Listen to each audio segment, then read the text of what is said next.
Good evening, ladies and gentlemen. Welcome back to another episode of Panchatantra's webinar series. It's a leadership series, episode 4. Today, we are going to discuss a very important and relevant topic based on national education policy, outcome-based competency learning in classrooms. Today, we have with us eminent educationist, Jyoti Swarup ma'am, and eminent experts from across the country attending this program as audience. So it's just an opening. I would like to request you to keep your audios always muted and try to be very interactive with the resource person, because resource person is a highly interactive person. She would like to interact with the audience. That's my humble request. And you will get enough time to ask questions. At the end of the session, you will get enough time to interact with the resource person. And today's session is live on YouTube. Suppose that if you are unable to continue in Zoom platform, you can join in YouTube. YouTube channel is always live. Panchatantra Planets, all the programs, all the webinars are available in our YouTube channel. This is for a kind of information. And you have to use our feedback form to get the certificates that should be filled before you leave the sessions. And my humble request is, please spend your time effectively, and you have to listen very carefully, because today's resource person is such an eminent person. She proved herself that she is always wonderful and very informative also. That's my humble request to all the participants today. And today's session is moderating Dr. Pragya Upadhyay. She's the principal of St. Anne's School, Dehradun. She is also with us. I would like to request Pragya ma'am to take over the session. Ma'am, please.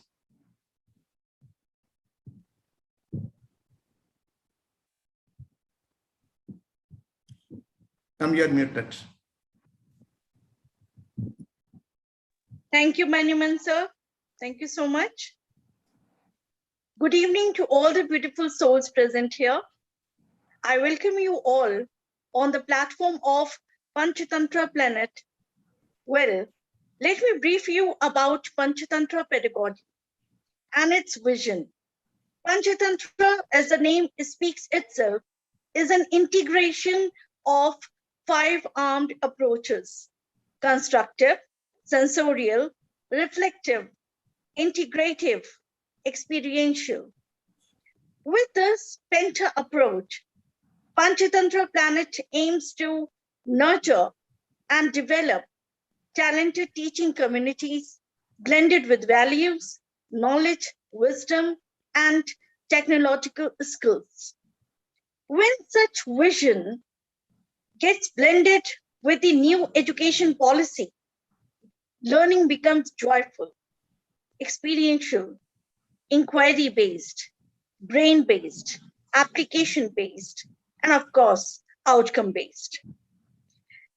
No doubt, NEP 2020 has brought a kind of revolution, a kind of evolution in the education system. But it would remain just a piece of writing, just a policy in black and white, until and unless we leaders, we educators, and stakeholders, we work upon different strategies and implement them in the classroom space. So one such approach is outcome-based competency learning in classrooms, which eventually would inculcate different set of skills among our children, skills which are so much needed in today's time in such pandemic situations, like decision-making, being responsible, learning and adapting, understanding and applying, real-world experience. So these are the set of skills which I have discussed here, which we will get to know with the help of our resource person today. So while forging deep into the topic, I take this opportunity to welcome Mrs. Jyoti Swarup ma'am, the renowned educationist, versatile leader, content developer for CBSE and ICSE, teacher trainer, editor, and author of academic books for various publications like Oxford University, Orient Longman, New Saraswati House Limited, and she will be delving deep into various aspects of NEP implementation in classrooms with a special emphasis on competency-based, Bloom-based learning outcomes and strategies to integrate competencies into learning. Mrs. Swaroop's earlier association as a senior consultant, Ratnasagar Private Limited, Assistant Vice President, ILNFS, Education and Technology Services, and Regional Director, Scholastic India Private Limited, has enabled her to understand the Indian K-12 sector. So she has vast experience of 44 years as an educator. I must say, we are blessed, ma'am, with your benign presence with us.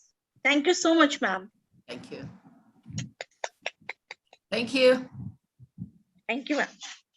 Now I welcome the souls and spirits. Yes, all the board of directors of Panchatantra Planet, who are the force beneath the wings, whose initiatives are turning dreams into concrete realities. Thank you so much for your insightful approach. Last but not the least, I welcome all the participants, principals, vice principals, coordinators, and teachers who have gathered here under one roof of Panchatantra Planet for an enriching session. So thank you to one and all. Now, I would request Dr. Shiju Nair, sir, to present upcoming sessions, please. Thank you, Pragya ma'am. Welcome back to all the members of Panchatantra family. We call it Panchatantra family because there are many viewers or participants who have been attending our program right from the beginning. And welcome to all the new participants also. Panchatantra Planet, like before, always brings the thought-provoking and enriching sessions for its viewers. We are coming up with yet another leadership series session. The topic is Teachers as Instructional Leaders. In this program, we bring the best and eminent educators working in different fields of education. They are like Dr. Sarvesh Naidu, Dr. Dheeraj Malhotra, and Mrs. Hilary. They will be enriching with their vast experience and knowledge on 28 August, 4:30 p.m. I request all the participants to attend this enriching program without fail, and we will be sending the link for the registration for the upcoming series in our chat box. You may join. We are bringing another wonderful program. The topic is socio-emotional learning in school. I think it is the much needed topic in today's school field. And the resource person is none other than Mrs. Archana Gaba, the principal of Saint Kabir Gurukul, Jalalabad, and she is a famous master trainer of CBSE, author, etc. So we will be coming up with many more programs in the upcoming months, and I want all the supporters of Panchatantra Planet to participate and make these programs successful. Thank you. Thank you, sir. Thank you so much for updating us. And hopefully everyone is going to join the upcoming sessions as well. So now moving ahead, here is a moment to invite our chief guest, Ms. Jyoti Swaroop ma'am. I would request her to bestow her blessings upon all of us by sharing few gems of knowledge from her vast treasure of experience. Over to you, ma'am. Yeah. Thank you, Pragya. Can you hear me? Can I just get a thumbs up if I can be here? Yeah, thank you very much. Yeah, as I said, I'm notorious for using first names, so please forgive me for using first names. Well, you declared that I have been 44 years in the field plus my education. So you all know how old I am. The gray hairs on my head speak for it. But I think it's a wonderful space to be in because you have picked up a lot of experience and it gives you the interest to want to learn. So I would like you to, send me the link to any of these programs, because I think we all know that teach once, learn twice, right? Teach one, learn twice. Right. So the biggest badge of honor that I have, apart from all that Pragnya said, was that I was a teacher. I hate to say was a teacher because once a teacher, always a teacher. But the first 20 years out of this 44 years, I was a teacher. So I'm one of you. All my understanding of education comes from the fact that I was a teacher. I must tell you the story before I get started. I was actually preparing for my IAS, which is the Indian Administrative Service. And I was just filling in a 3-month vacancy in a school. I loved teaching so much. I was 21 then. And the correspondent of the school told me, my name is Jyoti and I'm called Jo by anyone who knows me. So in the staff meeting, he told me the last day of my school or last day of my 3 months, he told me, I said, Jo, you will make a wonderful IAS officer. But if you became a teacher, you will make many IAS officers, right? That was such a wonderful line. It captured my imagination. And he said, I'd like you to give up this idea of becoming, preparing for the civil services. I'd like you to continue as a teacher. And the idiot that I was, I said yes, without even thinking. And this was that many years back, over 44 years back, and no regret. So whatever else I am, the biggest badge of honor that I wear, even in the board meetings of the corporates, I would always say, I'm a school teacher. I mean, I'm not saying this for effect. I'm saying this because I am a passionate teacher and a learner. Right, so let's just get started. As always, I'd like to set the agenda. I'd like you all to know what to expect. So I think I have about almost an hour, less than an hour maybe. So I'm going to shortly give you an overview of what this interaction is about. I'm going to start an interaction. I'm going to ask you a couple of questions, things that we already know. It's just like what we do in class. We want to know what our students already know. So there will be 2 or 3 questions. We'll just put all our thoughts together and you will have an idea of the areas that I'm touching upon. And then I'm going to play a short video for about 5 minutes. And there's a task that you will do after that, which is a fun activity. I'm going to end this session, maybe the last 25 minutes, with a PowerPoint. So I'm not going to start the PowerPoint and have a voiceover. So I'm just going to start the interaction right now. Just a request. So as Binumon said, let's interact, let's listen to each other, let's talk to each other. Don't be too worried about the points that we are talking about. You could take notes. It's good to be an active listener. Active listening is where you're listening and also noting down. But you don't need to be too furious about it because the PowerPoint is with the organizers. And the PowerPoint is more than talking points. I put down points which I think that you will need in terms of theory. I haven't gone deep into theory because this is all about linking whatever we are going to interact today with the classroom. There's a lot more material out there on the internet. But please make sure that you get the PowerPoint. The PowerPoint will capture everything that we are talking and it will bring the whole thing. So as the PowerPoint goes, yes, I will, talk about it in great detail. Right, so there are 3 operative phrases which we are going to touch upon today. One, of course, I think it was all covered by Pragnya. I feel bad to call you by your names. Please forgive me. I'll add the ma'am and the sir if I'm comfortable with it. So the 3 operative words is, yes, one is competency-based education. CBSE, NCRT in the past has come up with many acronyms. It's easy to remember. CCE we had earlier. Oh, that was a favorite of mine. I don't know why they threw out CCE. They threw the baby, the bathwater, they threw everything out.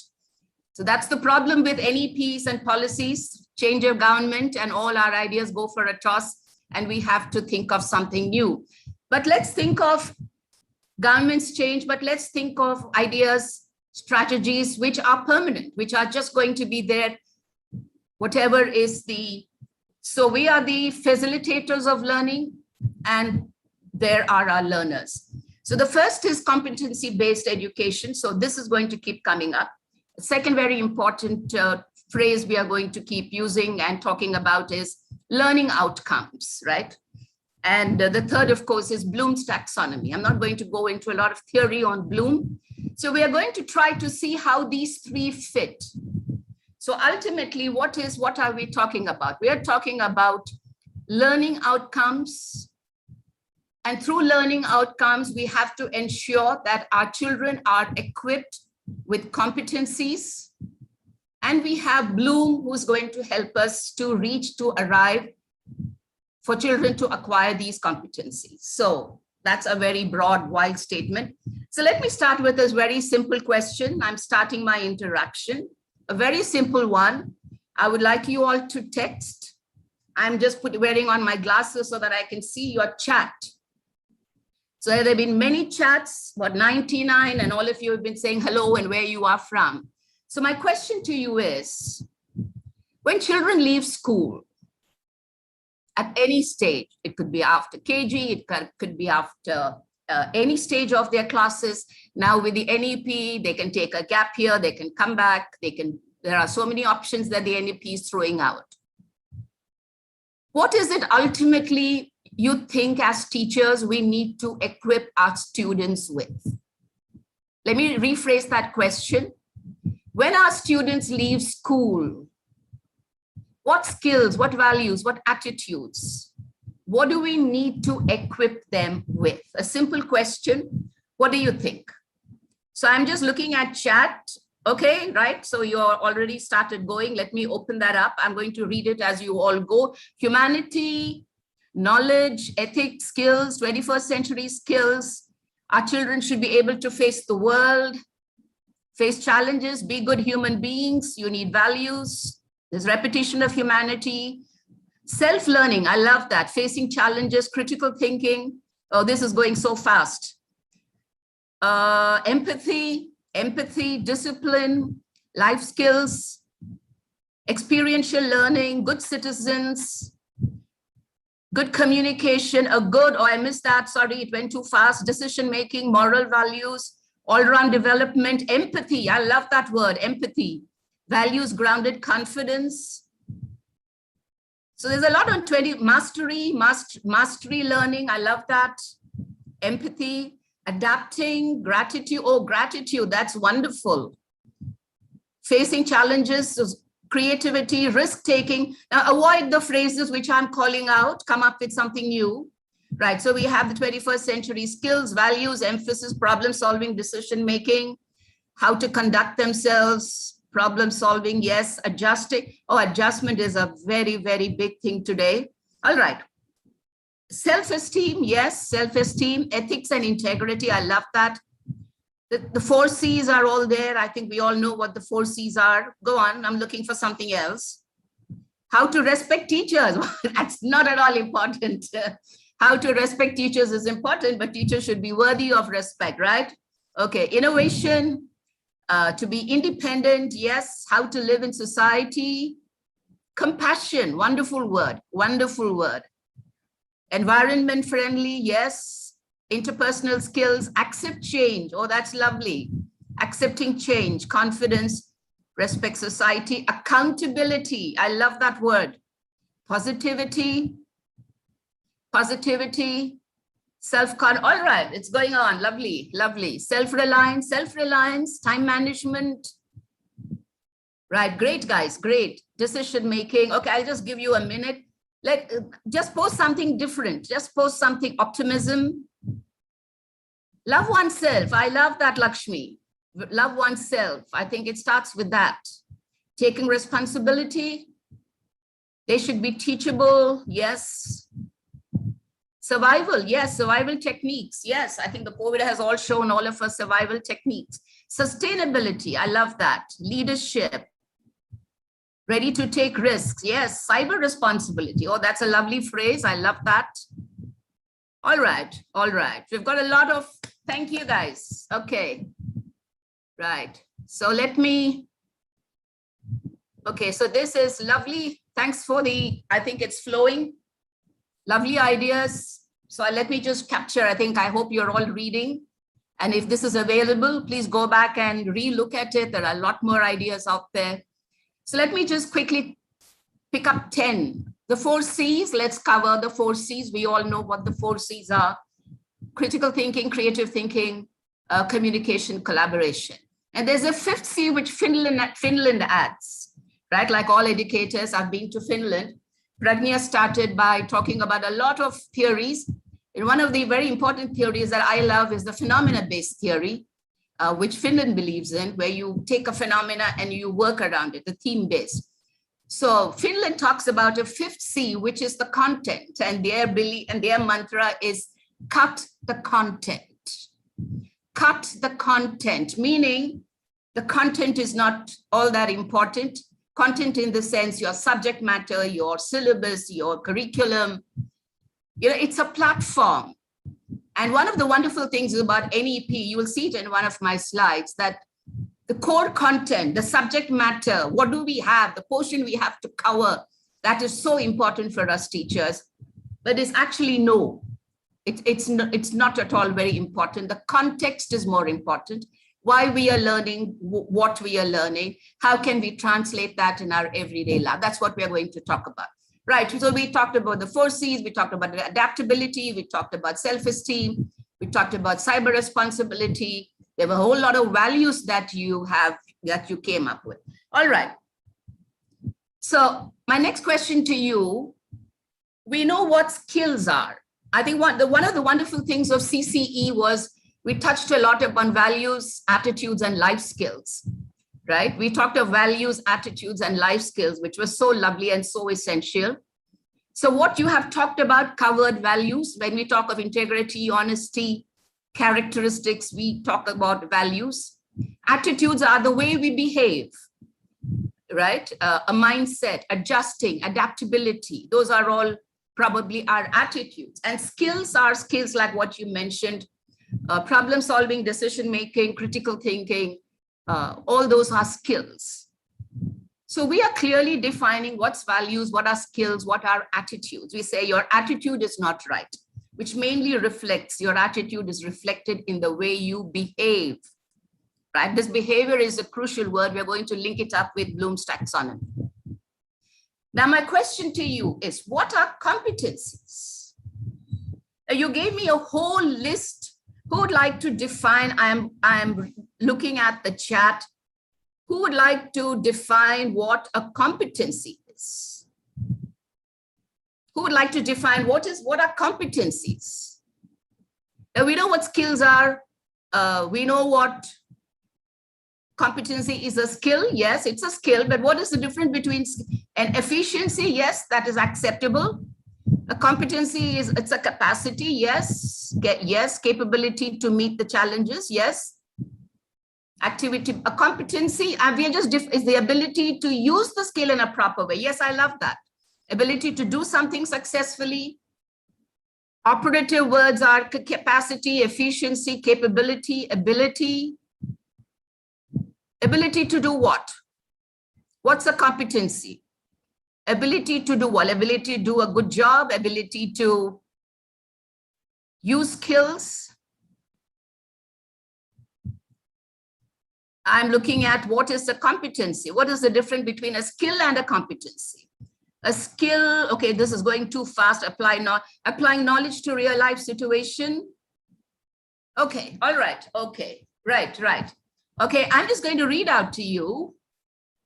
Let me just, you are all fast and furious. Opportunity of learning. I'm glad you're all fast and furious, keeping me on my toes. So I've got this. This is the CBSE circular on CBSE circular on CBE. I'm going to read from that. So whatever information I'm taking, It's within the ambit of CBSE or NCERT, because I don't want to really come out with wide theories and wide claims, which is going to clash with something that, okay, reading from your circular, a competency is a set of skills, abilities, knowledge that helps an individual perform a given task in real life. I'm repeating that. A competency is a set of skills, abilities, knowledge. So when we talked about what do you need to equip 21st your learners with, you talked about a whole lot of skills, you talked about values, you talked about attitudes. Now, it's not enough if I have all this. Now, this is where competency comes in, right? Now, listen up. I'm going to on and off ask you to listen up, or I'm going to ask you, are you listening?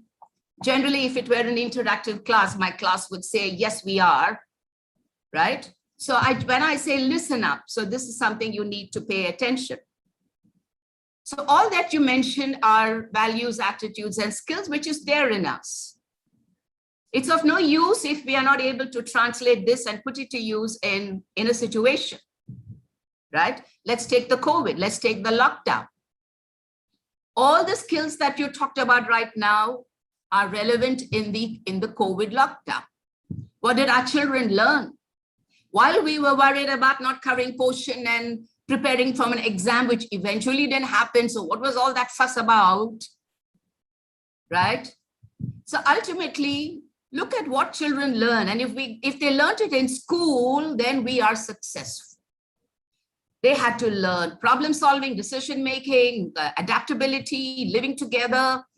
Just imagine parents and children all together in the same house for 1.5 years. Nothing can be worse than that, right?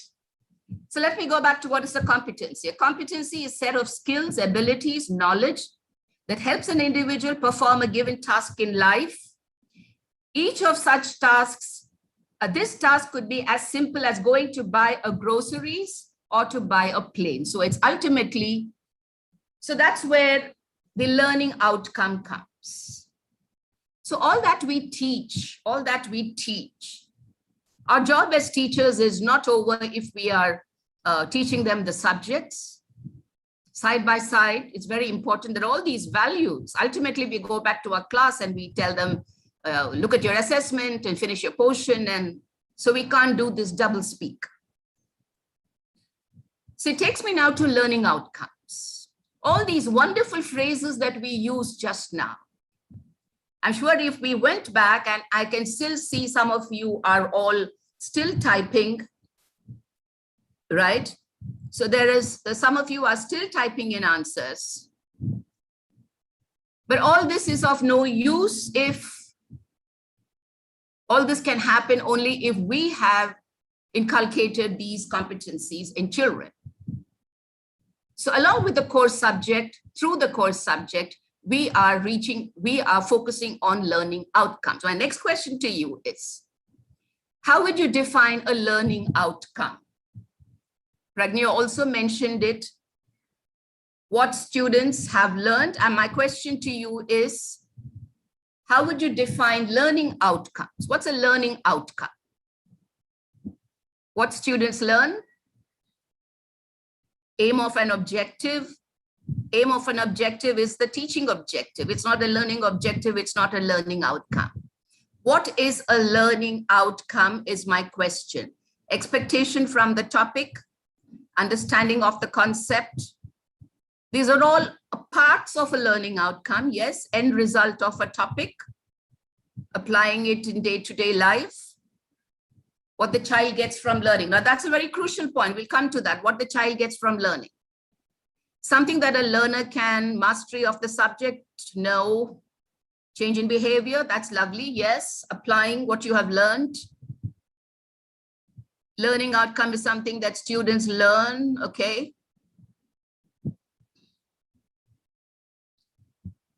All right, okay, so I'm just minimizing this, we'll come back to it. You got the drift. Now we talk of teaching objectives, we talk of learning objectives, and we're talking about learning outcomes. A learning outcome literally is what happens at the end of a teaching learning session, the end product after you finish. It isn't as easy as that. It depends on what you have set out to teach. It depends on what you have set out as an objective that children should learn. For example, I was an English teacher, and if my objective was to go to a class to teach adjectives today, I would just teach it. And at the end of the class, I would ask, have you all understood, children? The children will say, yes, miss. Shall we go on, children? No, ma'am, because they're just waiting for you to shut up and get out. I could do a good job. I could have taught the learning. I could have taught adjectives in very different ways. But it is all of no use if I do not know where I intend to go. Every time I teach, I ask myself 3 questions. I'm putting it all together. I know this is going a little haywire. When I start teaching, that probably is my first advice to you if you're going to a classroom. Every time I go to a classroom, even doing a webinar, an arts webinar, my 3 questions are, where do I want to go? That is my learning outcome. Where do I want to go? Right? How do I get there? How do I know I have got there? So I can be the greatest of teachers. I can go and teach. I can lecture. I can use a whole lot of, mumbo jumbos. I can use a whole lot of media and bombard my learners with a whole lot of things and feel very satisfied. But if I haven't answered these 3 questions, where do I want to go? Now let me go back to my teaching adjectives. Where do I want to go? It's not to teach adjectives. Where do I want to go? I'm very clear that my children are going to learn adjectives and they're going to be able to use objectives in everyday life. I'm going to end the class with real life situations where they are going to use adjectives. I may have a role play. I may have some activity in class where I know that they have understood adjectives and they know how to use these adjectives in everyday life. That's a learning outcome. So my teaching is not, that's my objective, not the, right? So where do I want to go is the learning outcome, as deep as that.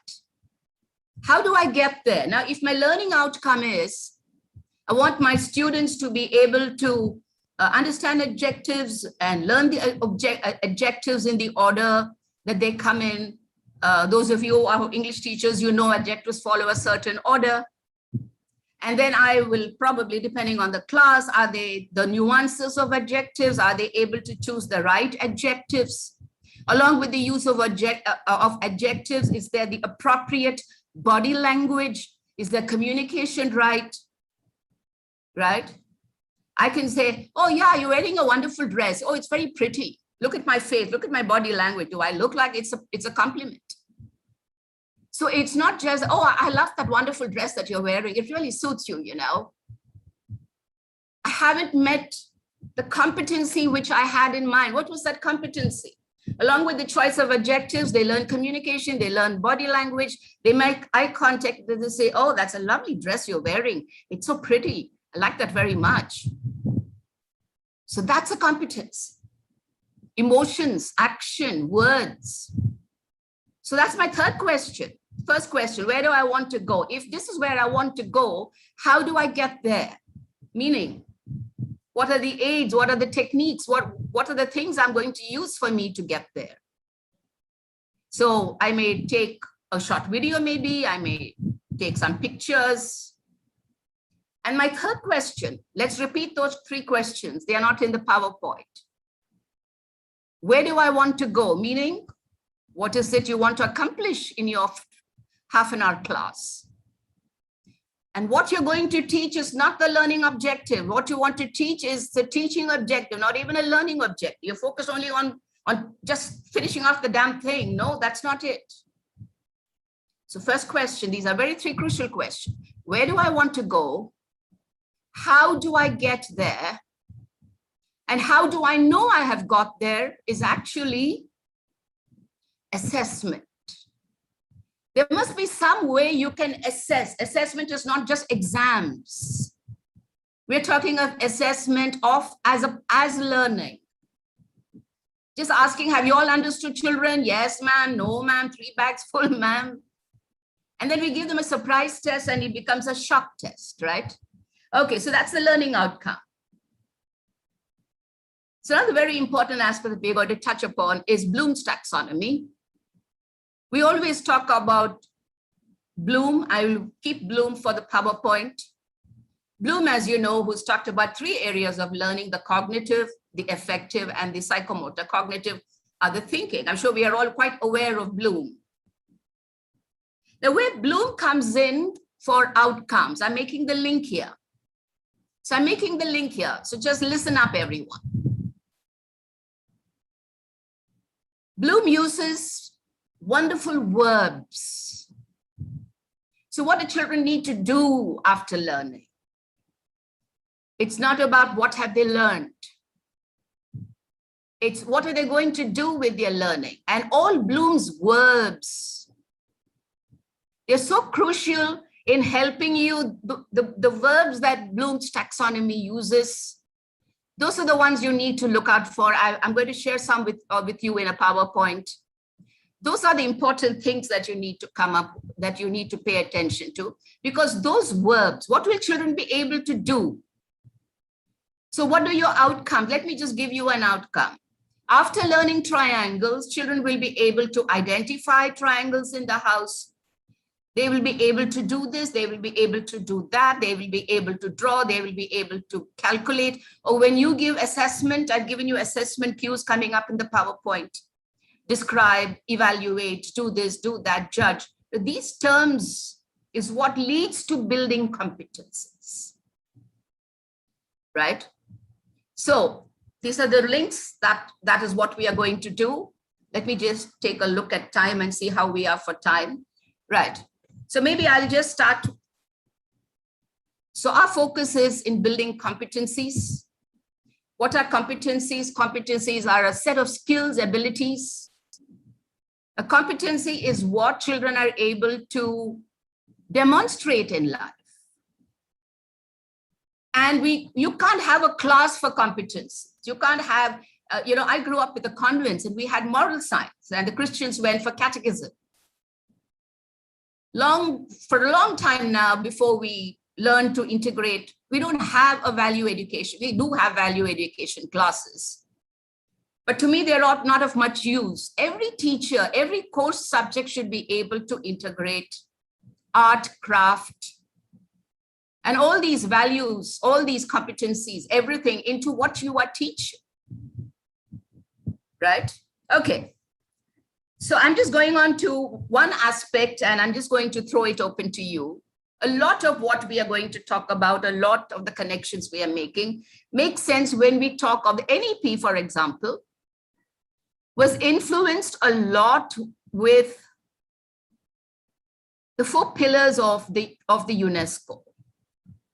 UNESCO came up with a program called the 4 pillars of learning. We are going to take a short, we just take a brief discussion and then I'm going to play a video and then I will go on to the PowerPoint, right? So this came up years back, somewhere in 1972. I'm not too sure about the date, but I think it's as back as the 1970s. And it's a matter of great pride. It may come as a surprise to some of us. Dr. Karan Singh played a big part and he was the brain behind it, where a lot of ancient Indian philosophies were integrated, shared, and a lot of it was integrated. If you are curious, just there's a video out there, just Google later, Dr. Karan Singh and the UNESCO and the 4 pillars of learning. So type those magic words and you will get that video. This is not about giving credit to someone. What I'm saying is, the 4 pillars of learning of the UN, of UNESCO, is so important that almost all countries of the world have used that as a framework for their education, right? And our NEP also has been influenced a lot by that. Okay, so my quick question, what are those 4 pillars? Who knows? Okay, you're typing. I hope I haven't missed that. Okay, Learning to know, learning to do, learning to be. I missed that. Learning to be together. All right.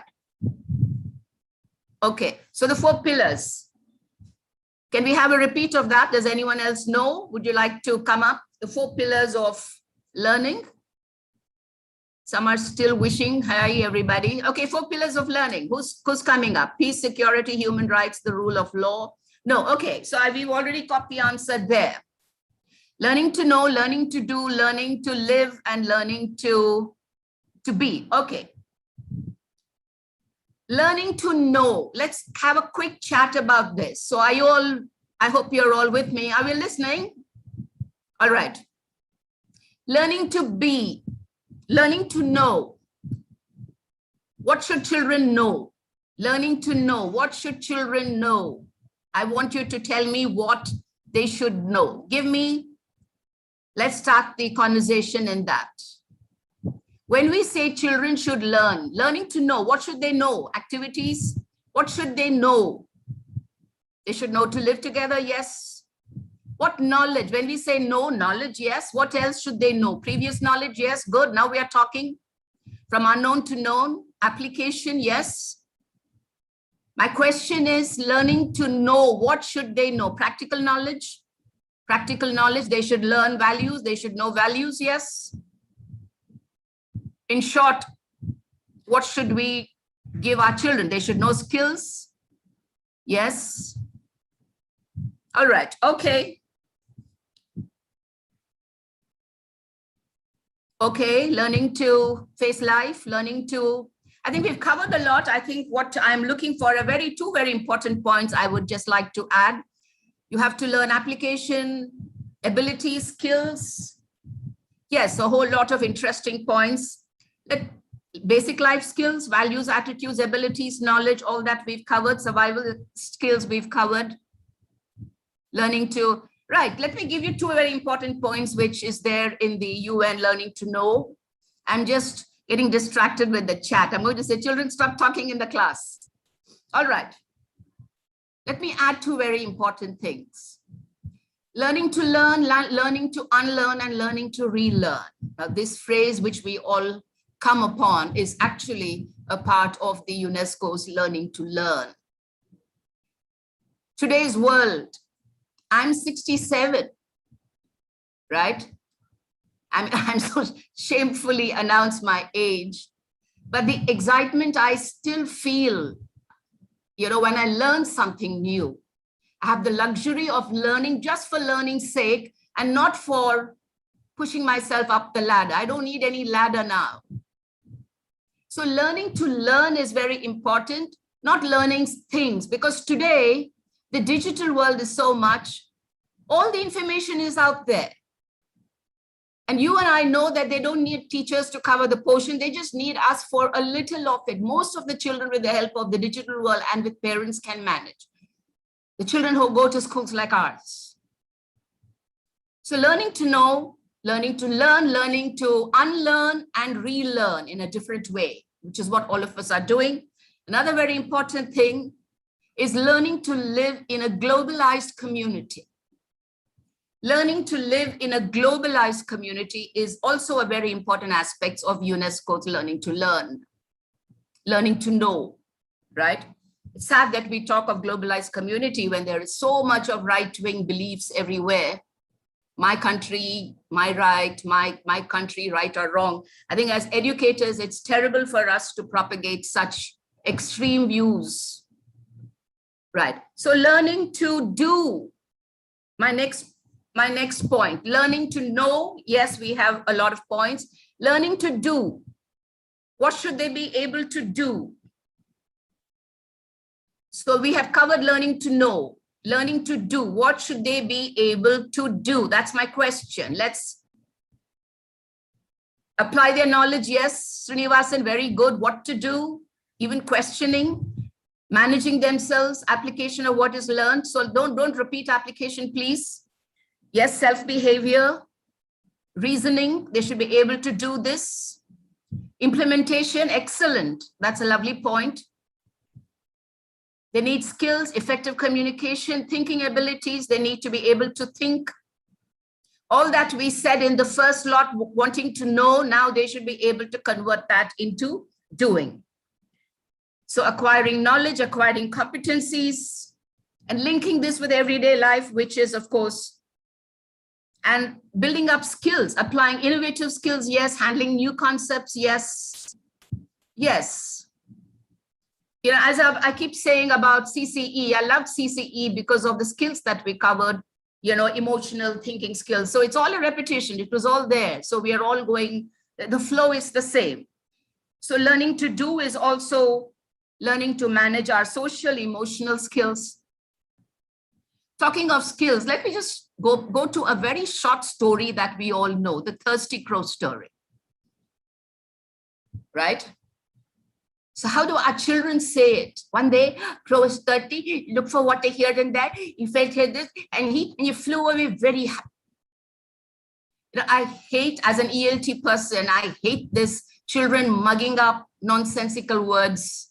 It's like my grandson is learning Hindi and Tamil rhymes and he doesn't understand a word. He just has this immense capacity to memorize and repeat. Why they want him to learn something from memory, I really don't understand. Look at the thirsty crow story. One day a crow was thirsty. He looked for water here and there. Where? He went to a lake. He went to a river. He went to a pond. What are these? Sources of water. He didn't go to the sea because he knows, look at the story. We miss all that. So he went to a lake. He went to a river. He went to a pond. There was no water there. Why? Because it was hot summer. So they know what happens in the season summer. Things dry up. There's a scarcity. Did the crow die of a heart attack that there was no summer? No, he managed his emotions very well. He went to a village. Why village? Because he knows there are people, and people, humans can have skills. He went to a village. He went to a well. He found a pot. And look at the reasoning. He saw a pot of water. Look at the reasoning. The pot is too heavy. I cannot push it. The pot is too thick. I cannot break it. We miss these crucial things when we teach. We are focused about one day crow was thirsty. He went, look here and there. He went to a village. He dropped things and that story is over. But we are missing the woods for the trees. Look at the critical thinking. He went to a lake, went to a river, went to a pond. Critical thinking. Then he went sequencing. What next? Problem solving, decision making. And when he says the pot is too heavy, I can't push it, I can't break it with my beak, self-awareness. What I can do, what I cannot do, self-awareness. Then he puts the pebbles into the pot, creative thinking. If we look at the WHO's 10 core life skills, it covers 8 out of 10 life skills. Self-awareness, critical thinking, what's the other one? Creative thinking, problem solving, decision making, managing stress, managing emotion. So the only others which are left out is effective communication. The crow is not talking, but yes, it very effectively has communicated a great lesson to me.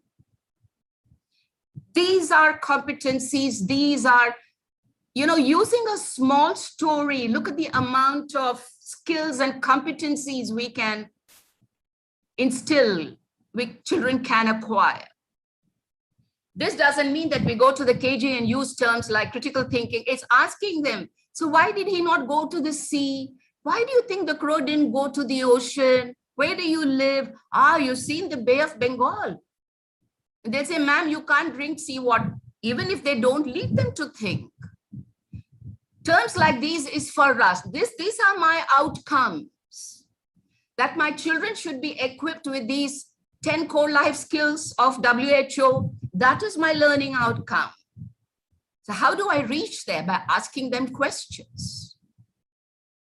I mean, you could do this. I can do it for a lot of subjects, but we can't do it for, right. So we have learning to live together. Okay, oh God, I've got a lot of time to go. So I'll just wrap up with this. I'm just going to, let's watch a video. So when I go to the PowerPoint, we'll talk about the other two NEPs, UNESCO's. So Binowan, can I have the video, please? Sure, ma'am. we're just going to play. I'm just looking up for time, where, how, and place for time. Right. So the task for you is, this is a video on art integrated learning. Questions I want you to look out for. What is the importance of art integrated learning? Let's keep that good What importance concentration of going. art They integrated cleared learning? land by cutting down forests. All 4 turn out, 1 big chop. Good job. Because our students use the arts to deepen their understanding, they remember content for a longer period of time, and they're able to use their voice, their body, their art skills to demonstrate knowledge in a way that is fun.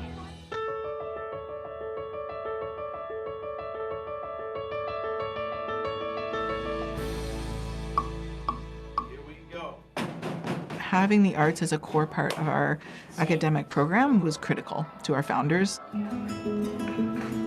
We see the arts as important for 2 reasons. One is because they are beautiful and joyful in and of themselves. But the other reason is we think that kids can arrive at new understandings about other content areas through their work in art.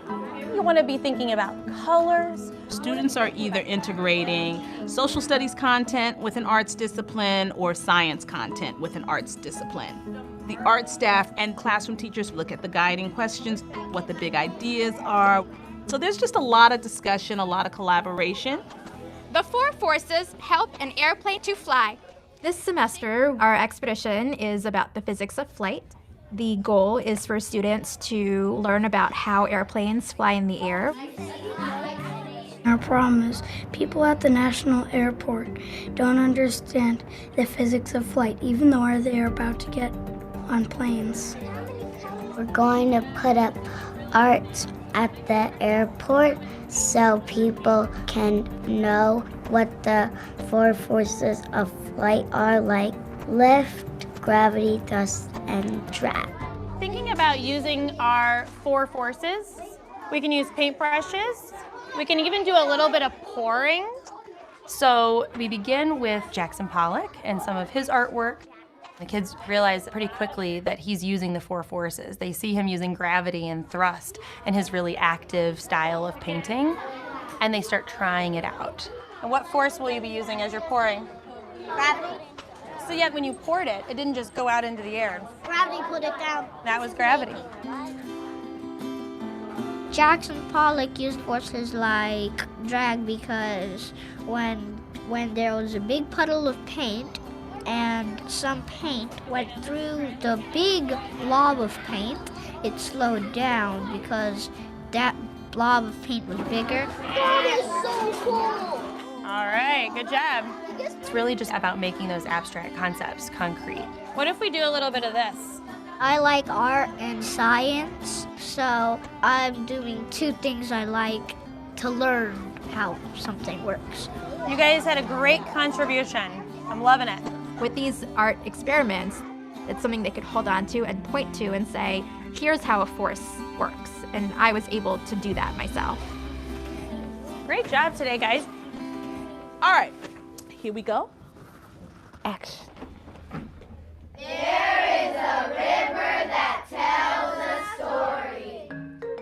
So this semester we're learning about the Anacostia River and all of like the problems and things going wrong with it, like all of the pollution. It is a story of the community's efforts to save it. They were using an anchor text in their classroom called A River Ran Wild, which is a true story about the Nashaway River in Massachusetts. And they were using that to help build students' background knowledge. And we decided to let that be their drama piece. Step back upstage, high 5. Natives come down stage. We just started acting it out, playing around with the characters, and it just kind of just started gelling together. And so we put all of our ideas from playing with it in class into one organized script. This is a story about people who made a difference. Good. It's teaching you through something more fun, so you can like learn more through something like active. Pose like you're overcome with grief and sadness. When you put movement to text, it helps you to have to think about it much more deeply. Kids have to make intentional choices about how they're going to use their voice, how they're going to use their body, how they're going to depend on one another to relate the story. And slowly, the naturalist fish grew sick from the pollution. Let's see that again, Wilson. That might just be the showstopper right there. Through the play, we were showing that if they can clean up the Nashua River, then we can clean up the Anacostia, so people know you can make a difference. When they recognize something they've been studying in their classroom in this new environment, their faces just really light up, and you know that's going to stick with them. They're not going to forget that. That's an experience that is going deep. New York. Woohoo! Yes!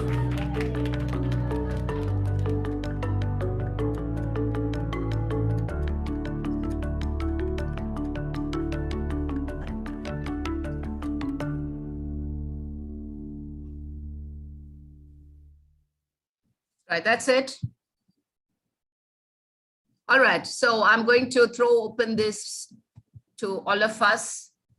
So question to you is, what was that video about? That was, of course, art related. That was art related. So what points did you pick up from the video? What is the importance of integrating art? Art related, yes. Integrating art. Experiential learning, yes.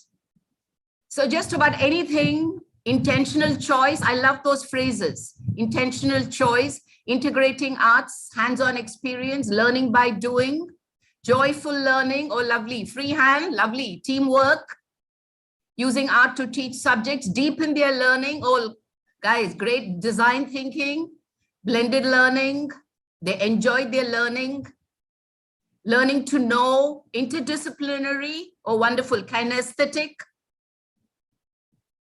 learning, oh guys, your thoughts are just flowing, wonderful. I really want you all to go back to this. I'm sure the videos are available. Collaborative learning, playway method, helping students to retain what they have learned. Yes, understanding the core, experiential learning. Wonderful, wonderful. Just imagine how boring it would have been if I gave you all these points in a PowerPoint, right? This is what my class already knows. Motor skills, multidisciplinary skills, learning through dramatization. Yes, art integrated, wonderful. Hands-on, learning naturally. Learning naturally, that's a lovely phrase. First-hand knowledge. Career, oh, that's wonderful. Your career choices can come from this. Joyful learning, abstract concepts get clear. Oh, that's lovely that you got that. Sensorial learning, fun learning. Wonderful, wonderful. Great. I just have a few points just to sum up. Okay, what subjects did they learn in this, in what topics or what subjects did they learn? Literary art, visual art. What subjects, what core subjects were taught here? What core subjects? Science, of course, physics and social studies, mainly two, English to build your script. Right, wonderful, wonderful. Right. Now imagine a class like that. Imagine a science class like that. You won't believe it. I understood trust. I've had to write these words because I'm a humanities person. Drag, thrust, lift, gravity. I learned it from grade 2 students. I, for the life of me, never understood what this is. And for me to learn it from grade 2 students through this video, I think was wonderful. Imagine the difference, telling children, open your social studies textbooks or doing an activity like this, which is going to brighten up their faces. Of course, you don't need to answer that. I know what will brighten up mine. So quickly to summarize, you've got a lot more than I can give you. A deeper understanding of the subject. They remember it, they retain it in their memory for a long time. Joyful learning, newer understanding.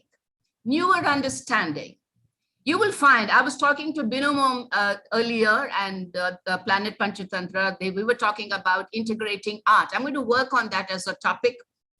When you do activities, art, craft, PT, music, dance, any of these performing, all this was so beautifully, please don't throw away the CCE curriculum that we worked on, because the NEP is actually telling us how to transact the CCE, all those wonderful books that we had in a more effective way. So through activities, you come upon newer understandings. Because when children come upon roadblocks, which is wonderful, it's wonderful. One of the wonderful things about art related, which this video says, is children make mistakes. There is scope for making mistakes. And brain-based learning tells you that children learn better and retain better when they learn through mistakes, through trial and error, rather than learning someone who says, oh, I got that in the first shot. But that first shot will just be there. But kids who learn from mistakes, who make mistakes, who learn, relearn, unlearn, relearn, the memory patterns are stronger. There's collaboration. You hear the phrase, the faces light up. They learn actively. The boy there says they are learning actively, right? So there's a lot of feeling attached to the content. Imagine learning physics and associating feelings. This is what we are going to come upon when we do Bloom's taxonomy, when we are going to talk about the affective domain of feelings. Can you imagine physics and feelings? It's like, what's wrong with you? But that's what new learning is about. That's what this video tells you. Look at the way they're learning physics. Look at the way he says he learned drag. When a blob of paint fell, he learned the principle of drag. So this is the beauty of art integrated. Art integrated learning is one of this. So my point with this video is how well we can build the competencies that we are talking about through different activities. So I'd like to go to the PowerPoint, please. Minimum, can I have the PowerPoint? I think I have about, let's see, we'll just go through that. I'm going to just, we've talked a lot about it. So I will just, I'm waiting for the PowerPoint to come up. So there are about 30 slides and all slides don't need that much time. We should wrap up in 20 minutes. All right, so I've just said, acquiring competencies through learning outcomes with a little help from Bloom, with a little help from my friend, the lovely song. All right, next slide. So let's focus on that. We are going to, okay, so these are the 4 principles of UNESCO. We've talked about all this. As I said, if you can get these PowerPoint, I've already shared it with the organizers. I'm sure you can get it through WhatsApp or you can take screenshots, but it's available to you.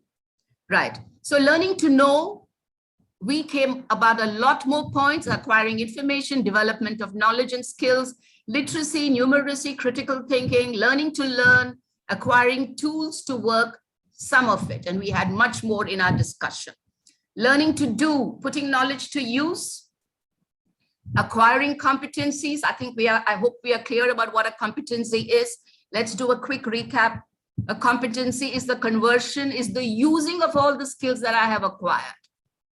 Right? I have this big joke about my husband. He reads a lot of self-improvement books. He's got hordes of them. He reads a lot. He can spout a lot of information, but how much of it gets translated to action? Zilch, zero. So we're all the time fighting. I'm reminding him, why do you spend so much of money on these books, acquiring so much of knowledge, if you cannot convert even 1% into action, right? So he's not here, so I can complain about him, right? So putting knowledge to use, acquiring competencies linked to everyday life. Now that is what is important. So it's everyday life, it's your future, it's occupation. When you go for your occupation, your occupational success. When you're in the KG, your occupational success may depend on that thirsty crow story, for example. Social behavior, working in teams, problem solving, decision making, work-related values, leadership. Let's looking at the country, looking at the leaders of the world. We really need to ask ourselves what work-related values are they showing or not showing. Yeah, next slide, please. So the next 2 slides is about learning to live together. Learning to live together, I think, is so important, very important in today's world. You know, whatever we can be, if we cannot be kind and human, I think an inclusive world is what we need to live together. I've stopped being, people ask me where I am from. I give them very, very little information about me, because I think we need to lose our identities. I'm Indian, this is my caste, this is my creed, this is what I believe in. I believe strongly in this.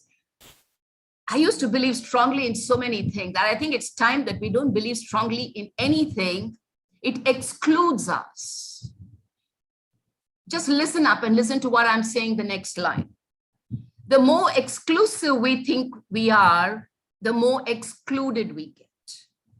The more exclusive we are, the more excluded we get. So learning to live together. Can we go back to the other slide, please? Can we go back to the earlier slide? Right. So what are we learning to live together? Human diversity. I don't know if you have read Stephen Covey. Stephen Covey says in his 7 Habits for Successful People, he says, don't just tolerate differences. Don't just accept the differences, but celebrate differences. And that's the crying shame that we don't have it, that we don't celebrate the differences that we have. So that's something as educators we should strongly get across, learning to live together. Human diversity, sustainability, etc. Learning to be, we talk of holistic all-round development, and this is what learning to be. So this PowerPoint is going to be available. Please read all this little information that is there. Next slide, please. So these are the 21st century skills that we talked about. This is from the NEP. So many skills are 21st century skills, but this slide is from an NEP presentation. So it's very clear for us. We've covered all this. If we look at the left corner column, foundational literacies, then you have the competencies, and then you have character qualities. So there are lots of these. We've talked about all this. If you just take a glance, we've covered all this. So this is our ultimate. This is our curriculum, not the English and the social studies and the math and the physics. This is the curriculum for life. Whereas what you are so concerned about is the curriculum for grade 8 or for grade 10. Next slide, please. A competency, we talked about it. A competency is a set of skills, abilities, knowledge that helps an individual perform a given task in life, right? And learning should enable the student to live a productive life. That's the ultimate. So your teaching is not for them to go from grade 8 to grade 9 or from KG to class 1 or from 12th to go to college, but it's all of us are a part. We are all gears in this machine, setting the student out for a productive life. And apart from the knowledge and the information they have about their subject expertise, which is very important, competencies are crucial. No longer are people concerned about IQs, they're concerned about EQs and SQs, your emotional quotient and your spiritual quotient. So CBE, which is competency-based education, is an outcome-based education. Students demonstrate proficiency of learning through real-life situations. This is what focus, and look at that last line, focus on minimum core content. Focus on minimum core content. And the next slide, please. And the NCERT is also cutting down. Okay, these are core competencies for the workplace. Again, if you look at it, we've talked a lot about it, but let's look at 1 or 2 that we missed. Managing resources, very important. Imagine in a household managing resources in lockdown, sharing with neighbors, pooling. I'll give up this instead of coffee, I'll have this. It's okay, Ma, it's okay. All this is a part of managing resources. I think the COVID gave us, it was really, it was the best assessment that we could have got for ourselves. Delegation, very important. Delegation, conflict resolution. Continuously, I live in the building, there is conflict resolution happening. When I go to the terrace, there are parents and children wanting to talk to me. As a counselor, I'm there most often. Children complaining about parents, parents complaining about children. That is the biggest conflict resolution, not really the Afghan crisis. Emotional intelligence, communication, we've touched about the others. Coaching and mentoring. Coaching, mentoring, very important. I had shared this PowerPoint and Binomoon was saying that many don't share PowerPoints. Oh my God, it's so terrible. What coaches and mentors and educators are we if we cannot share our resources? Because we are only aggregating resources. We are not creating anything new. Even if I create it, I should share it. Right, next slide, please. Right, learning outcomes. Now this is, I would like you all to listen up. A learning outcome is the specification of what a student should learn. Learning outcome is a specification of what a student should learn as a result of teaching or studying. There are many things that a student has to learn, right from the course subject, what they need to be assessed for the exams. Along with that, some of the other outcomes should be the competencies that we have talked about. There are formal these are what's a learning outcome. These are formal statements that tell us what a student can do after learning in terms of skills, attitudes. The same circular where you have the same circular of CBSE, which is on the CBE, has given very clear indication of how to go about the learning outcomes. Your learning outcomes should be observable and measurable and should be understood by teachers and parents and students. Students should be able to demonstrate their learning. So this is the ultimate outcome. They should be able to demonstrate their learning, right? Okay, can we have the next slide, please? Okay, so this is just like you to concentrate on this slide. I'm calling it CLAP using an acronym. So I'm breaking down a learning outcome. I'm breaking down a learning outcome. In the previous slide, we talked about learning outcomes. It's a statement that you write. We all wrote lesson plans and we all wrote what we were going to do. You know, when I was a teacher for 20 years, I wish I could go back and rewrite my lesson plans. So how do we ensure that skills and competencies are integrated into the curriculum? So I'm using a scaffolding and I'm calling it CLAP. What does C stand for? C is the context. So I started off by talking about adjectives, right? If I'm going to teach a lesson on adjectives. So what is the context? Context is under what condition is the learning happening? I could start it with taking a flyer to the class. I could take a flyer to the class. I could read a flyer to the class.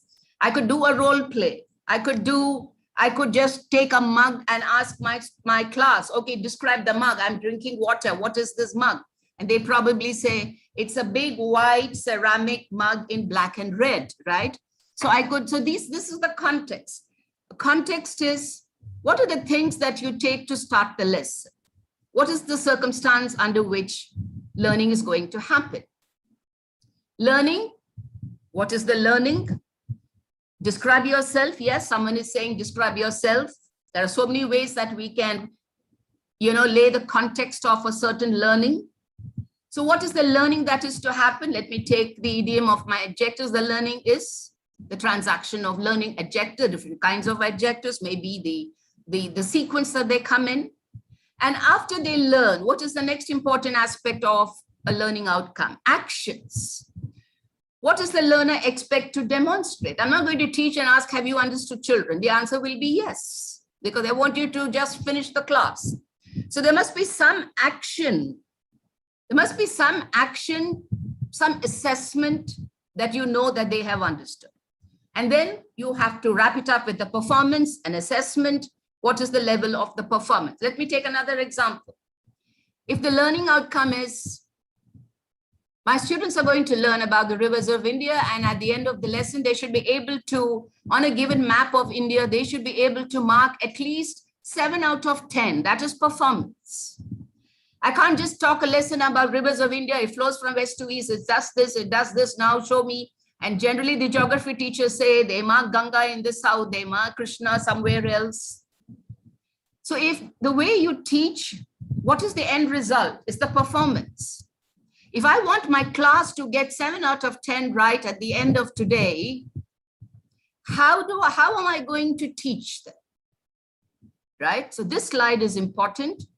I'm calling it CLAP. So can we go to the next slide, please? It will explain with an example. Now, this is a learning outcome. Given instructions, given instructions and photographs of different types of landforms. So landforms, it's a social studies lesson and I'm going to teach landform. Look at the learning outcome. Learning outcome is not I'm going to teach landform. Learning outcome is given instructions and photographs. So which means I'm going to give them instructions. I'm going to carry photographs to the class, which means I have to be prepared. Different types of landforms. The learner will show the ability to explain different landforms by drawing at least 3 out of 5 landforms correctly. I don't expect all 5. I expect there will be slow learners. I expect some children will need more time. But if I have 3 out of 5 and I will say, which did you all get wrong? Then I will go back to that and teach that. So I must have some outcome. I must have some performance. All right. Now look at the context. Given instructions and photographs of different types of landform, that's the context under which this aspect of the lesson is going to be taught. Learning the ability to explain different landforms. They're not going to learn landforms. They're going to be able to explain landforms. How? What's the action I'm going to give them? They're going to draw the landform. And what is the performance? 3 out of 5. It could be landforms, it could be water bodies, right? So a learning outcome should have a context under which learning is happening. I'm not talking about an entire lesson. I'm talking about a part of a lesson. And in any case, we break a lesson up. So clap, what's the context? Learning, what are children going to learn? Action, why action? Because this is going to tell me what they have learned, how much they have learned. And what will the performance tell me? Exactly where the class is, right? So let's look at, let's go to the next. And there are 4 more examples of learning outcomes. Next slide, please. Right, look at this. The learner will demonstrate an understanding of how tropical hot deserts were formed. Social studies again. The learner will demonstrate an understanding of how the tropical hot deserts were formed. So what's the learning? The topic is about the deserts maybe. Look at those keywords. By pointing out all the hot deserts on a map, by explaining the relation between the mountain ranges and rain-bearing winds, the northeast and the southwest, for example, writing out a list of hot deserts, participating in a discussion. Now, these are the 4 outcomes. So they could be action. Any of these could be action. They could be assessment. It could be action. It could be performance. And all those words which are highlighted are the verbs of Bloom's taxonomy. They're all different levels of Bloom's taxonomy. So keep an eye on these words when we go to Bloom's taxonomy. Next slide, please. I hope I'm not boring you all to death because this is going to be a little bit of next slide. Yeah, you missed the second one. Can we go back to, yes. The learner will demonstrate the knowledge and the properties of different triangles by drawing and marking different kinds of triangles, by pointing out the isosceles triangle, by writing out definitions of a triangle, by relating knowledge of triangles in construction. So just learning triangles and learning angles is not enough. You must keep in mind that these kids tomorrow could be architects. Next slide. I was asking my grandson, for example, why can't we have a triangular door? He laughed and he said, how can you take your piano out? If your door was triangle, it has to be a rectangle. I said, why can't it be a square? He said, there's no need for a square. It's enough. Look at all the furniture we have. A rectangular door is enough. Grade 1. A teacher should be asking these questions, not a grandmother. Right? Okay. Given a sentence, the learner will demonstrate the ability to, this is maybe for a lower class, reading a sentence, they're learning about syllables, 3-syllabic words. Children will be able to underline, they will be able to read, they will be able to mark the number of syllables, they will be able to spell by breaking up syllables. So you're writing your learning outcome is actually a lot of using verbs. Okay, the next slide, please. This is the last of the learning outcomes.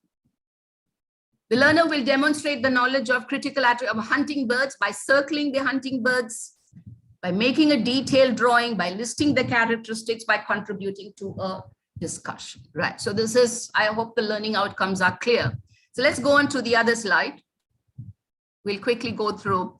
Yeah, so I'm not going to do too much about Bloom. If you recall, Bloom, they used nouns earlier. When I did my BA training, we talked about comprehension and knowledge and understanding. So they somewhere in the 70s, the Bloom Academy converted all this to verbs, because you are ultimately, you use verbs in your learning outcomes. Yeah, next slide, please. I'm calling it Bloom's Taxonomy 1 because we're talking about cognitive. This is cognitive, meaning thinking. Next slide, please. Right. So we won't go through all these, but when you get your PPT, you can keep all this. These are assessment cues. When I talked of learning outcomes, when I talked of action and performance, we talked about verbs. Using the right verbs tells you what level, right? So your what, when, where, how, what, when, what is the name? These are all remembering. These are all just at the, the whole of Bloom you take can be divided into lower order, middle order, and higher order. So you could ask a whole lot of what, when, where, who, and these are all just simple recall, only recall. Next slide. So please go through those. Understanding. Like, for example, these are some of the verbs that you use, differentiate between this. Sri Lanka is an island because it is surrounded by water, is understanding. Name an island, that is recall, that is only naming Sri Lanka. Understanding is understanding that it is surrounded by water, hence it is an island. So these are lower order thinking skills. Next slide, please. These are the middle order. We talk so much about application. So many of your responses were about application, but application, we are still with middle order thinking. It's not higher order. We're still with middle order thinking, applying, demonstrating, calculating, completing, restructuring, modifying, using. Still middle order. Next slide, please. Analyzing. We think analyzing is a superior skill. Middle order. Analyze, separate, order, explain, connect, conclude, arrange. Bring the discussion to a conclusion. Analyzing, thinking, synthesizing. Middle order. Let's go on to the two higher order thinking skills. What are they? Next slide, please. Evaluating. I don't know what is that S in the middle there. All right, evaluating. Let's take the Afghan crisis. The Afghan crisis, a great humanitarian crisis. It's not a political situation. No point in talking about UK and the US and the Russians are the bad guy. These are the bad guys. It's a humanitarian crisis. So evaluating a perspective, all our discussion, the nation wants to know kind of questions. They are the anchor who says the nation wants to know, he doesn't want to know, he has his own conclusion. We have to get children to evaluate, look at perspectives, think of this and that, critique, discriminate, support your argument. Someone says something, support your argument. Give me examples, give me proof, assess, appraisal, right? Evaluating. And the next higher order, so some of these are, now we need to understand, I can't go too much into Bloom. I require 2 days with Bloom, but these are some crutches, I would say. Creating. Now, what do I do with all this learning? What do? I create something. I integrate. What if? A what if question is one of the most important questions you can ask in class, because children are synthesizing, using their knowledge in one situation and in another. What would you do? Thirsty cross story. What if? Children will come up with crazy ideas that you and I wouldn't have even thought of. Now, these are the higher order thinking skills, evaluating and creating. Plan, create, design. A lot of us are using design thinking in our teaching classroom. I think we can do a topic. I can do a topic on design thinking and, linking it up with all subjects. Next slide, please. This is wonderful. Just look at the next 2 slides. Remembering, we're talking about batteries. The topic is batteries. Remembering, lower order. List as many uses for household batteries. Name as many different size batteries as you know. Write down all the places where you can buy batteries. Remembering, understanding. Describe the composition of a battery. Draw and label the parts of a battery. Describe how a battery works. Applying. Draw a rough diagram illustrating how to properly insert a battery into a torch. Applying. Analyzing. Determine ways that the battery has changed the following markets. Look at this wonderful question. Batteries and toys. Batteries and gadgets. My 6-year-old grandson, it tells me, I need a AAA battery. I need a AA battery. These children are using these equipment, evaluating. What criteria would you set up to evaluate a particular brand of battery? Creating, invent a new toy that operates on batteries. Draw your design and indicate how and where the batteries are to be installed. Right? Next slide. Now look at the next slide. This is my best slide. Goldilocks and the 3 bears. We're using Bloom's taxonomy here. List the items used by Goldilocks in the house. These are questions we can ask children of grade 1 or in the KG using Bloom's taxonomy 1 to 6. All skills. List the items used by Goldilocks in the house. Understanding. Explain why Goldilocks liked the little bear's chair the best. Demonstrate what Goldilocks would use if she came to your house. Analyze. Compare the story to reality. What events in the story is not real? Right? Bears don't talk, it's not real. Bears having beds is not real. Children will tell you all that. Evaluating. Judge whether Goldilocks was good or bad. Why did she leave home? Why did she go off into the woods? You should go with an adult. Creating. Propose a story. What happened if Goldilocks went to the house of the 3 fish? Right? Children will come up with stories. So that's your Bloom's taxonomy 1. Okay, next slide, please. Right, so effective domain. I'm not going to go, you can read up all this. What effective domain means, cognitive, Bloom's taxonomy 1, I went through that one. It gives you a whole lot of verbs, and those verbs are actually learning outcome verbs. So what does the effective domain mean? It includes behavior. You cannot take away learning from behavior. Values, how children behave. There are 6 steps, read it up. They receive, they are aware, they're willing to learn, how motivated they are, what values they learn. Like, take the Afghan crisis. Effective domain is so very important. So how children build value systems, how they internalize values, what comments are they saying, what comments are adults saying in the Afghan crisis. We must mind our language, right? So go through that. So this is the 6 steps of the effective domain. Next slide, please. So this is the psychomotor domain or the action. Can we go back to the slide? We've skipped the slide. Next slide, next slide. Yes.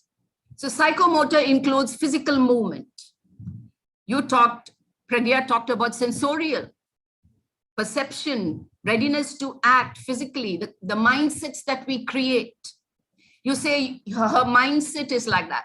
Someone's mindset being like that and emotional has to do with the thinking of cognitive, the affected the behavior of Bloom's 2 and the action of Bloom's 3. You cannot look at Bloom in 3 different parts. It's all integrated. So the mechanisms they use, the complex overt response, so what becomes your second skin action. So this is about how you act, how you behave, fight or flight. Neither fight nor flight is important. We should learn how to be assertive and face our challenges. Facing challenges is what I saw a lot about. So how do you face challenges? Using Bloom's taxonomy. So we need to give them thinking skills. We need to train them in their social behavior. We need to see how this behavior gets converted to action. So all the verbs that you use for cognitive is not that, that alone is not enough. How children think, how children behave, how they respond, how they react. It's all integrated together. Next slide, please. Just got a couple of slides more. I know I'm shooting. Yeah, again, all these words are how we can link with Bloom.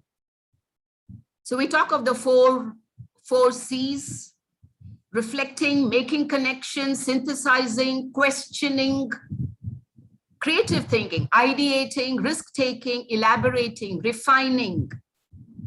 Each of these words, entrepreneurship, initiative, these words are so essential. The next two slides, every word, please underline and find an opportunity to train your children in these. Next slide, please. I'm just wrapping up in a couple of minutes. So communication skill. Communication is just not speaking. It's informing, persuading, motivating, listening effectively, empathizing, instructing. Look at collaborative skill. Takes you to learning to be. Look at the way they're all integrated. Learning to live together. The 4 pillars. The effective domain of Bloom. So what is the effective domain of Bloom about? Collaborative skills, instilling mutual respect, reaching a consensus. Look at our national debates. They are bloody jokes. What consensus are we reaching? Everyone starting with his point in mind, everyone ending with his point in mind.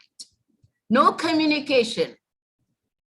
So compromise, shared responsibility, accountability, adaptability. You used these words when we started. Yeah, next slide, please. I think we've almost at the end. All right, you can read up these 2 slides, importance of art integrated learning. We've touched about it. You can read this. Next slide, please. So the different art forms I have listed: role play, music, drawing, dancing, wall magazines, photographs, a whole lot of art forms and ideas I have given. Next slide, please. Collages, magazines, bulletin, diary entries, poetry, Madhubani, Varli, Kalamkari, all this is what the NEP is talking about the art and culture of India, right? Okay, next slide, please. Okay, so questions you need to ask yourself: what can learners do after learning? Which is wrapping up what we have talked about for an hour. What is it they need to know in order to demonstrate their learning? What are the classroom activities and strategies I need to do? How will the learning be measured? How will you know the level of competency? What is the sum total of learning outcomes, curriculum, pedagogy, assessment? It all looks very confusing. Just go back to the learning outcomes and your map is very clear. Next slide, please. Character traits, a whole lot of it listed. I've got all these traits from the NEP. These are not Jyotis, but these are NEPs. This is what we want our students to be: knowledgeable thinkers, seekers, inquirers, communicators, principled, open-minded, risk-takers. Very important for children to fail, make mistakes, and take risks. Reflective, empathic, resilient, mindful, most important, lifelong learners. And I have a last slide, and I'm so sorry I've shot your very tight schedule. Okay. I learn a lot. You know, this is my last slide. I'm just winding up with 2 sentences. My professional development will end only when I die, right? So there are 3 stages to continuous professional development. We start off with teacher training. You do your B.Ed, and then you go on to teacher education, which is what this is about, a session like this. And continuous professional development has to be on your time, with your money, out of your own interest. Not to go to the next school to become a principal, but because you want to learn. I learn a lot. I sit with any webinar that I get to get ideas. This I heard from a session I attended where Chief Justice Kurian Joseph spoke, and this is the last slide. This is what we need to focus on a lot, teachers. What is the need of the hour? Knowledge with character. pleasure with a conscience. When you look at all the rapes in the country, pleasure with a conscience, commerce with morality, wealth with work, science with humanity, religion with spirituality. We all clinging on to religion. We've forgotten about spirituality, and politics with principles. So this was a wonderful slide which I got from Justice Kurian Joseph, and I take this slide to every program of mine. I'm done. Thank you very much. I'm so sorry I shot the mark, right? I'm so sorry. I've just been looking at your feedback. You know what? I'm done. I'm so sorry I went on and on. Thank you, ma'am. It was really a cognitive treat for all of us, and really overwhelmed by listening to you. And the last slide is again, the information leads to formation. A lovely, lovely example. And I loved the example shared by you about the story Thirsty Crow and how to lead it to various analytical skills and how children can also develop various skills through that. Again, very exciting indeed. And through activities, children, yes, of course, they tend to make mistakes. It's all about trial and error. And this is how they retain the lessons for long. And that becomes an outcome. And these memory patterns, they are stronger, they learn actively, there is newer understanding, and they are able to demonstrate better. So in a nutshell, values, attitudes, skills are the basic learning outcomes, what we have learned from you, ma'am, today. And above all, it is again very, very crucial that if children learn about learning, unlearning and relearning, again, very important, because that leads to any situation and they have to be ready for any situation. This is the basic core of the competency learning, what I would say. And this is how the learning objective is achieved. So thank you so much, ma'am, for such an interactive and insightful session with us. And I believe everyone is so mesmerized by this session here. Yes. And now we are opening up for a Q&A round. And so teachers and the audience there, you may please put up your questions in the chat box. And please do not forget to fill the feedback form. So questions, please. I think they were interactive throughout, so I really doubt whether they'd have questions. That is true. That is true, ma'am. For more than half the time, I have wonderful feedback from them. They were also very interactive. It's so important that teachers are interactive. Otherwise, you take the burden of the class on your shoulders. And right. I think if there are no questions, we can move to the next. Okay. Yeah. So then I would request Dr. Anupama Sharma, ma'am, for the vote of thanks. Anupama Sharma, ma'am. Yeah, ma'am is there. Yeah, am I audible? Yes, ma'am. Yes, you are. Thank you, ma'am. Thank you, ma'am. Good evening to all. It is my privilege to propose vote of thanks for Panchatantra Planet's Leadership Series, Episode 4, that is Outcome-Based Competency Learning in Classroom. I would like to express my heartfelt gratitude to Mrs. Jyoti Swaroop for enlightening us with her valuable thoughts. Today's webinar was full of knowledge. It gave a deep insight into the topics like competency-based learning, Bloom's taxonomy-based learning outcomes, and strategies to integrate competencies into learning. Here are a few takeaways from the session. We all know 4 C's of learning.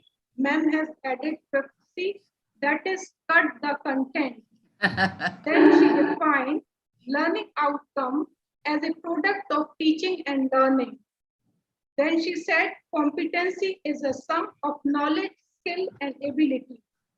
She also talked about Bloom's works under 3 domains: cognitive, affective, and psychomotor.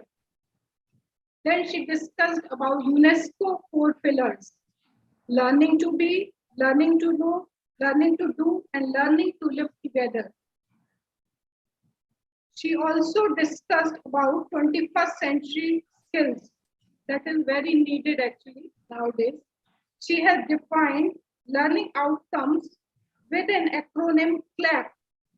So under the CLAP, content, then learning, actions, and performances.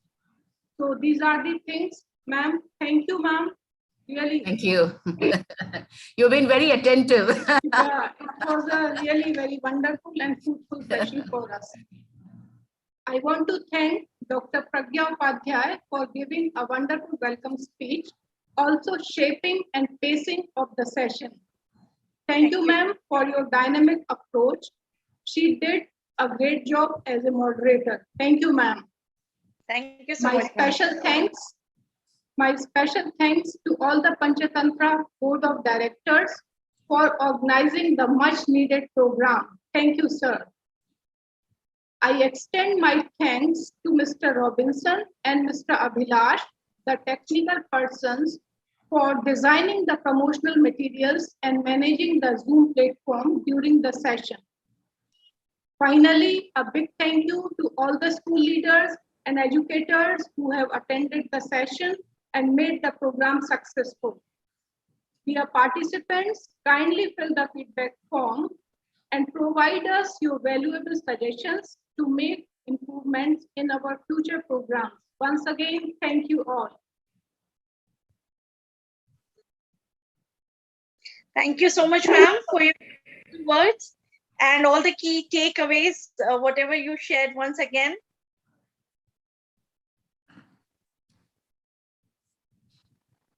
So thank you, everyone. Thank you for everyone for attending. And also thank you, Jyoti ma'am, from the part of Panchatantra Planet. Thank you. Thank you very much. Yeah. And Pragya ma'am, thank you. And also Anupama ma'am, thank you so much for coming up for the vote of thanks. And each and everyone, those who are present today, thanks a lot. There are people from India and also abroad attended. Around 500 participants attended today's session. It's really amazing. And Jyoti ma'am made it really wonderful. Thank you so much. See you on Saturday at 4:30. Yeah. Thank you. Bye-bye. Thank you very much. Thank you for your interaction. Thank you for your invitation. Over and out. Thank you. That's not a problem. Overlapping is not a problem when it is